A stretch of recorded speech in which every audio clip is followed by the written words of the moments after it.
നമസ്കാരം, പുതിയൊരു വീഡിയോയിലേക്ക് സ്വാഗതം. ഇന്നത്തെ ലൈവ് കണ്ടവർക്ക് മനസ്സിലാവും, ആദിലയും നൂറയും ഇന്ന് ഷാനവാസിനെ കുറിച്ച് സംസാരിക്കുന്നുണ്ട്. ഷാനവാസിന്റെ ഈ ഒരു ഗെയിം സ്ട്രാറ്റജി അല്ലെങ്കിൽ ആ ഒരു പെരുമാറ്റം ആദിലയ്ക്കും നൂറയ്ക്കും അത്ര ഇഷ്ടപ്പെടുന്നില്ല.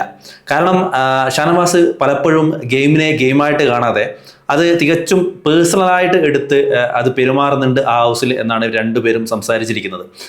അതിൻ്റെ പ്രധാന കാരണം എന്ന് പറയുന്നത്, ഇന്നലെ ആ ഒരു പാവയുടെ ടാസ്കിൽ അക്ബറിൻ്റെ കുറച്ച് പാവ ആദില മോഷ്ടിച്ചിട്ടുണ്ടായിരുന്നു. അതിലെ ഒരു കുറ്റബോധം തോന്നി, ആര്യനോടൊക്കെ സംസാരിച്ച ഒരു ചെറിയൊരു കുറ്റബോധം ആദിലേക്ക് തോന്നിയിട്ടുണ്ടായിരുന്നു. അതിനെ ഒരു മാപ്പ് പറയാൻ വേണ്ടി ആദില അക്ബറിൻ്റെ അടുത്ത് പോയിട്ടുണ്ടായിരുന്നു. അപ്പോൾ ആ സമയത്ത് ആദില പറയുന്നുണ്ട്, ഐക്ക ഞാനാണ് ആ ഒരു പാവ മോഷ്ടിച്ചത്, സോറി, ഒരു ഗെയിമിനെ ഗെയിമായിട്ട് എടുക്കണം, ഒരു ഫണ്ണായിട്ട രീതിയിലാണ് ഞാൻ എടുത്തത് എന്നൊക്കെ പറഞ്ഞ് മാപ്പ് പറയുന്നുണ്ട്. അപ്പോഴേ അക്ബർ പറയുന്നുണ്ട്, എനിക്ക് അപ്പോഴേ അറിയായിരുന്നു, ഒന്നുകിൽ നീ അല്ലെങ്കിൽ നീ പറഞ്ഞു കൊടുത്ത മറ്റാരോ ആയിരിക്കും ആ ഒരു പാവ എടുത്തിട്ടുണ്ടാവുക. എനിക്ക് ഉറപ്പായിരുന്നു, അതൊന്നും കുഴപ്പമില്ല, ആ ഒരു ഗെയിം കഴിഞ്ഞു.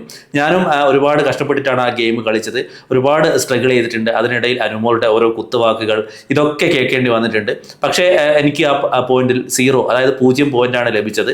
എനിക്ക് കുറച്ച് പാവകൾ കിട്ടിയിരുന്നു, പക്ഷെ അതുകൊണ്ട് ആ ഒരു ഗെയിമിൽ കാര്യമില്ല എന്ന് തോന്നിയത് കൊണ്ടാണ് ഞാൻ അത് എടുക്കാതിരുന്നത്. മാത്രമല്ല, അവിടെ കളിക്കാതിരുന്ന ഷാനവാസിനും സാബുമോനും 0 പോയിന്റാണ്. പക്ഷെ ഇത്രയും എഫേർട്ട് എടുത്ത എനിക്കും കിട്ടിയത് 0 പോയിന്റാണ്. അത് എനിക്ക് ഒരുപാട് വിഷമം ഉണ്ടാക്കിയിട്ടുണ്ട്. അതുകൊണ്ടൊക്കെയാണ് എൻ്റെ കൺട്രോൾ പോയതും എനിക്ക് കുറച്ച് പേഴ്സണലായിട്ട് അതൊക്കെ തോന്നിയതും എന്നൊക്കെ അക്ബർ വളരെ പക്വതയോടുകൂടി ആദിലോട് പറയുന്നുണ്ട്. അതിനുശേഷം അക്ബർ പറയുന്നുണ്ട്, ആദിലോടും നൂറയോടും എനിക്ക് ഒരു വ്യക്തി വൈരാഗ്യമില്ല, ഞാൻ നിങ്ങൾക്കെതിരെ ഇതുവരെ ഒരു ഗെയിം കളിച്ചിട്ടില്ല, നിങ്ങളാണ് എന്നെ പലപ്പോഴും ഒറ്റപ്പെടുത്താൻ ശ്രമിക്കുന്നത്, അല്ലെ ഒറ്റപ്പെടുത്തിയത്. എനിക്ക് പലപ്പോഴും അതൊക്കെ ഓർത്ത് സങ്കടം തോന്നിയിട്ടുണ്ട്. നിങ്ങൾ ഷാനവാസിന്റെ കൂടെ ചേർന്ന് എന്നോട് മിണ്ടാതിരിക്കുക, അതേപോലെ തന്നെ എന്നെ ഒറ്റപ്പെടുത്തുക, അതേപോലെ തന്നെ എന്നെ ഓരോ കുത്തുവാക്കുകൾ ഉപയോഗിച്ച് മുറിവേൽപ്പിക്കുക, ഇതൊക്കെ നിങ്ങൾ ചെയ്തിട്ടുണ്ട്. പക്ഷേ അപ്പോഴൊന്നും ഞാൻ പലതും പ്രതികരിച്ചിട്ടില്ല, എല്ലാം ഉള്ളിലൊതുക്കി നടക്കുകയായിരുന്നു എന്നൊക്കെ ആദിലോട് ഇങ്ങനെ കരഞ്ഞുകൊണ്ട് സങ്കടപ്പെട്ടുകൊണ്ട് തന്നെയാണ് അക്ബർ പറയുന്നത്. അപ്പോൾ ആദിലേക്ക് മനസ്സിലായി സംഭവം ഷാനവാസ് ഒരുപാട് കാര്യങ്ങൾ ഈ ആദിലയും നൂറയെയും മാനിപ്പുലേറ്റ് ചെയ്യുന്നുണ്ട്.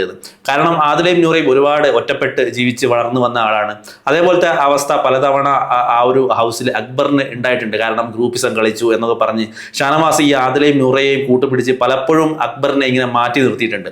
അതൊക്കെ ആദിലയ്ക്ക് മനസ്സിലായി. ആ ഒരു സംസാരത്തിലൊക്കെ അക്ബർ ഇങ്ങനെ കണ്ണ് നിറഞ്ഞുകൊണ്ട് കരയുന്നുണ്ട്. അപ്പോൾ അത് കണ്ടിട്ട് ആദിലയ്ക്കും സങ്കടമാവുന്നുണ്ട്, ആദിലയും കരയുന്നുണ്ട്. അതിനുശേഷം ആദിലയും നൂറയും ഒക്കെ ഇങ്ങനെ സംസാരിക്കുന്നുണ്ട്. അതായത് ഈ ഷാനവാസ് പലപ്പോഴും നമ്മളെ ഒരു ഗെയിമിന് വേണ്ടി ഉപയോഗിച്ചതായിട്ട് എനിക്ക് തോന്നുവാണ് ഇപ്പോൾ. കാരണം പലപ്പോഴും ഗെയിമിനെ ഗെയിമായിട്ട് കാണാതെ ഒരു പേഴ്സണൽ വൈരാഗ്യം വെച്ചിട്ടാണ് ഷാനവാസൊക്കെ പെരുമാറുന്നത്.